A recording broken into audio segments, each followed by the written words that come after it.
Merhaba arkadaşlar, benim adım Maksat Mukhtarov, Kırgızistanlıyım. Şu anda ben yaşam koçuyum, aynı zamanda iş adamı ve yatırımcıyım. Yaşam koçu olarak 15 senelik tecrübem var.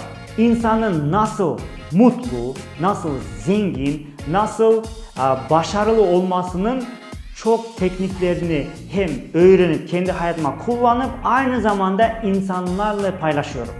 Eğer sizin daha mutlu, daha zengin, daha başarılı olmak isterseniz benim tekniklerimi, benim öğrendiklerimi, kendi hayatıma kullandıkları tekniklerimi öğrenebilirsiniz. Aynı zamanda şu anki derecenizden başarı, para, mutluluk bu derecenizden daha yukarı dereceye çıkabilirsiniz.